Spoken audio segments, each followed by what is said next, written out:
Bonjour, je m'appelle Miles et je voudrais présenter au sujet de la révolution haïtienne qui s'est passée en Haïti immédiatement après la révolution française. La révolution haïtienne, il s'est passée entre 1791 et 1804. Donc, pour donner un peu de contexte de ce qui a inspiré cette révolution, je pense qu'il est surtout inspiré par l'esclavage en Haïti, surtout sur l'esclavage de la Triangle Slave Trade, comme on dit en anglais.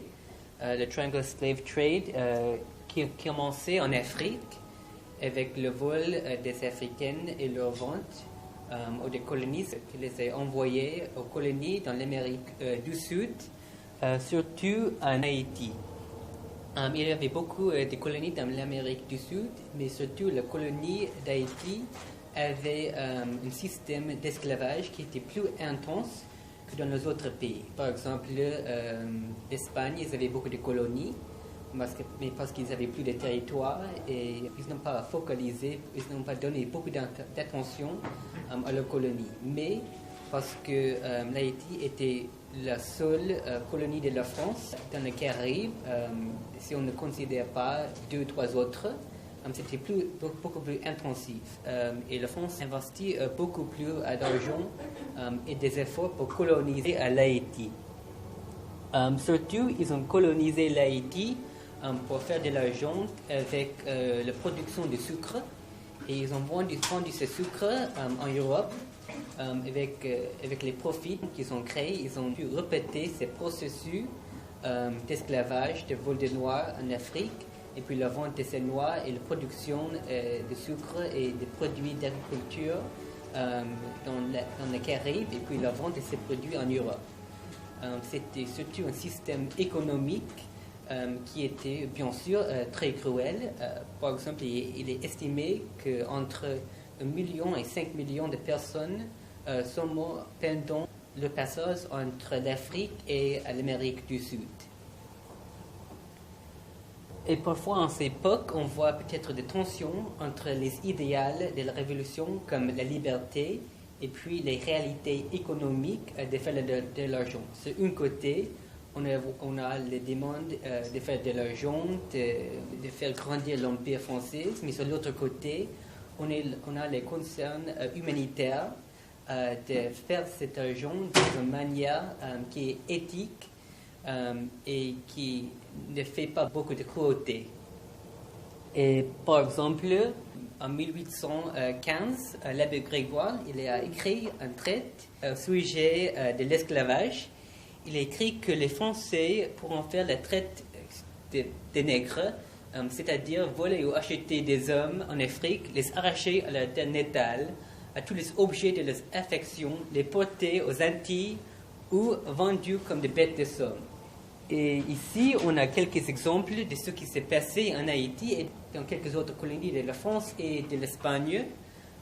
Ici, on voit à gauche le vol des Africaines et le processus d'emmener ces Africaines à le côté d'Afrique pour les vendre.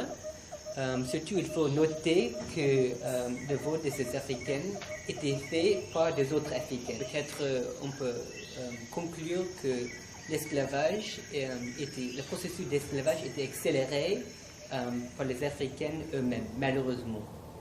À droite, ce qu'on appelle en anglais le middle passage des gens, où ils étaient attrapés dans des bateaux sans avoir beaucoup de l'eau ou de ressources. Parfois, il est estimé que pendant chaque voyage, 30 personnes, des personnes sur ce bateau sont mortes. Donc, c'est bien sûr un processus très, très cruel. Et puis, finalement, ici, on a un exemple, une image de ce qui s'est passé pour produire du sucre. Et bien sûr, on voit que peut-être à cause de tous ces problèmes avec l'esclavage et la cruauté, une révolution en Haïti serait peut-être inévitable, surtout en considérant le fait qu'après la Révolution française, il y avait des tendances révolutionnaires dans l'Europe et dans les colonies de la France. Et l'idée que si les Français peuvent faire la révolution, pourquoi nous aussi? La révolution en Haïti était inspirés ou accélérés par le fait qu'il y avait presque un demi-million d'esclaves gouvernés par seulement 30 000 Français. Donc ça nous donne une proportion de presque 15 esclaves pour un coloniste blanc. Donc pour donner la chronologie de cette révolution, il était bien sûr inspiré par la Révolution française et peut-être même par la Déclaration des droits de l'homme. Par exemple, si on compare la Constitution d'Haïti avec les droits de l'homme, on voit peut-être des parallèles entre les deux. Aussi, on voit finalement l'évolution de l'esclavage en Haïti, heureusement, en 91. Mais bien sûr, je pense qu'on doit différencier entre l'abolition de l'esclavage et l'imposition de l'égalité. Parce que même si on abolit l'esclavage, les codes noirs, les systèmes de racisme, ça continue. Donc on peut être libre légalement, mais socialement, économiquement, ils étaient des esclaves encore. 2 ans immédiatement après la Révolution française, on avait la Révolution haïtienne. C'est une révolution très importante parce que c'était la première révolution des esclaves, une plus grande révolution depuis celle de Spartacus sous l'Empire romain. Et peut-être c'est même la première révolution dans l'entière histoire du monde menée par les esclaves à vraiment réussir. Et puis quelques années après, en 1915, on a l'ouverture qui a mené cette révolution. Il est reconnu comme gouverneur de la colonie de Saint-Domingue. Aussi, il faut noter qu'à l'époque, on avait 2 noms pour Haïti. On avait le nom coloniste de Saint-Domingue, et puis on avait le nom Haïti qui vient de Taïno, où c'était le groupe des indigènes avant que les colonies sont arrivées. Donc on voit que peut-être après la révolution en Haïti, on avait la tendance d'abolir des noms français ou d'adapter les noms indigènes pour décrire l'Haïti, pour vraiment adopter une autre identité haïtienne différente de celle que les colonistes ont imposée. Mais bien sûr, après cette première libération d'Haïti, l'Haïti n'était pas encore vraiment libre. Ce n'était ni un État indépendant, ni une vraie colonie de la France. C'était peut-être entre les deux. Parce que le gouvernement français, ils ont reconnu que l'ouverture était gouverneur d'Haïti, mais ils n'ont pas dit que l'Haïti est maintenant libre. Et puis, après l'arrivée de Napoléon, il a essayé de re-envahir parce que beaucoup des anciens colonistes en Haïti, ils sont retournés en France et ils ont dit à Napoléon, ils ont essayé de le convaincre de re-envahir son pays pour qu'ils peuvent réétablir les anciennes colonies. Quelques années après, on a l'arrivée de l'armée de Napoléon. Et c'était une conquête très cruelle. Napoléon, mené par ses hommes, il a réinstitué l'idée de la terre brûlée, c'est-à-dire qu'après qu'ils ont envahi son territoire, ils ont brûlé, ils ont détruit toutes les fermes, tous les produits agriculture, afin que la population haïtienne, afin qu'ils perdront toute leur capacité de vraiment combattre. Les Français ont vu que les Haïtiens, ils étaient expendables, on peut les remplacer. On ne peut pas remplacer la terre, mais on peut remplacer les Haïtiens avec 2 autres esclaves. Ici, on a une image faite à l'époque de l'invasion de Napoléon avec, je pense, 20 ou 30 000 hommes. C'est une grande expédition de Napoléon, peut-être une des plus grandes expéditions navales dans l'histoire de la France. Ici, on voit une quotation de Napoléon. Il dit que dans le parti que j'ai pris d'année entière à Saint-Domingue, le gouvernement des Noirs, j'ai moins été guidé par des considérations de commerce et de finances que par la nécessité d'étouffer dans tous les domaines du monde toute espèce d'inquiétude et de trouble. Le sceptre du nouveau monde serait tôt ou tard tombé aux mains des Noirs. je pense qu'on peut voir à l'époque une vraie crainte par les Blancs, même par les Américaines, que les esclaves étaient capables de se révolter. Par exemple, aux États-Unis, les Blancs avaient la peur que les Noirs ils seront capables de se révolter. Donc on voit beaucoup de racisme à cette époque. Et de côté, le côté économique qui inspire l'esclavage et le côté des idéaux de liberté et parfois qui sont parfois contradictoires.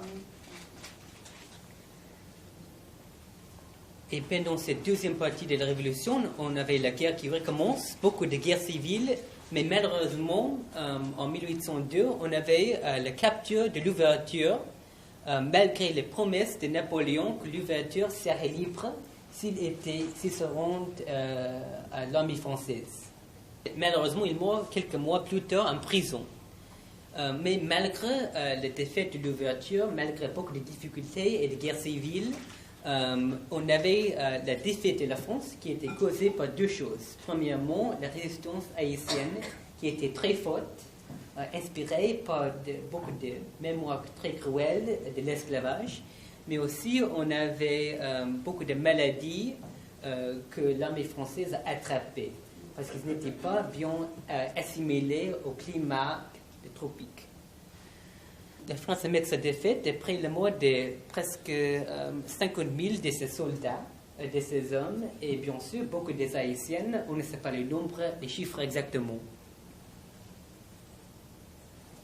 Ici, on a une autre image de l'évasion de l'armée française.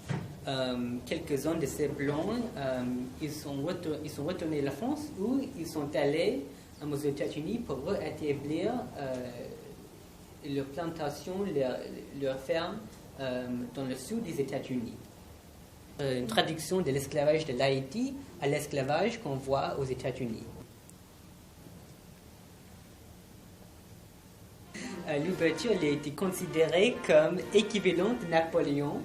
Aussi, à droite, on a l'image de Napoléon en traversant les Alpes, une peinture très célébrée. Et puis, une autre image de l'époque de Toussaint Louverture, décrit de la même manière. Et même dans une lettre de l'ouverture à Napoléon, il écrit il dit dans la lettre du premier des Noirs au premier des Blancs. Et c'est l'idée qu'il y avait peut-être une dualité et que l'ouverture était l'équivalente de Napoléon, l'ouverture roi des Noirs et Napoléon roi des Blancs.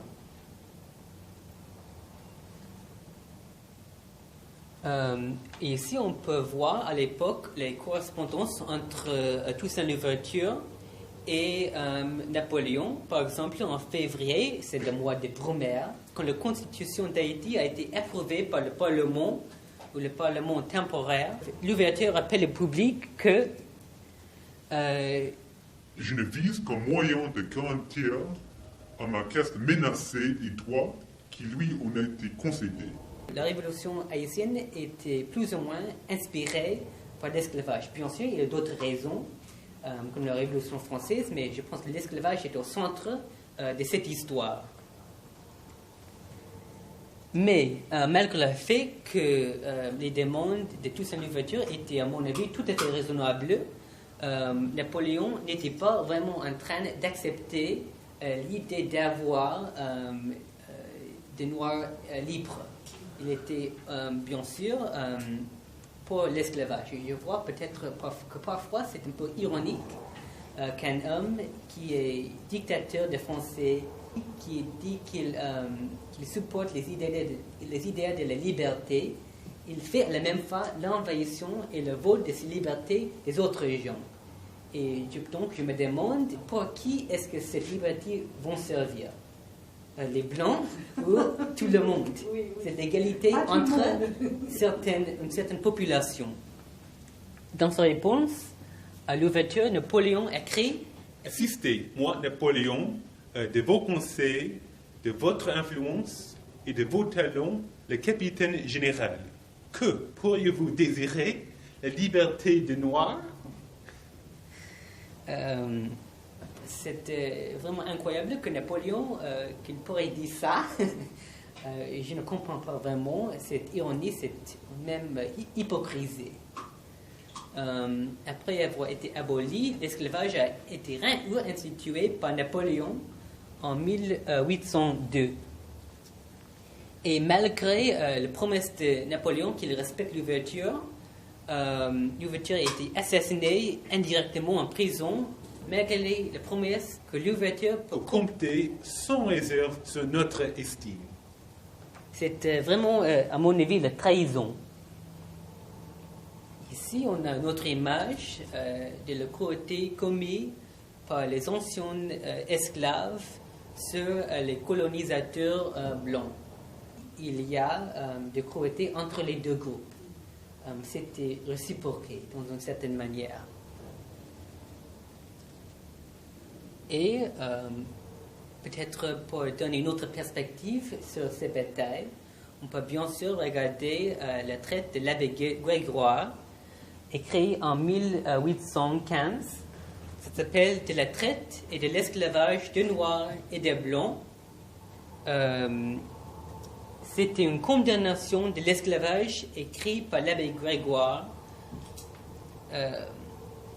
Ici, on a une petite quotation de ce qu'il a dit quand il essaie de révéler l'hypocrisie de l'esclavage et cette cruauté.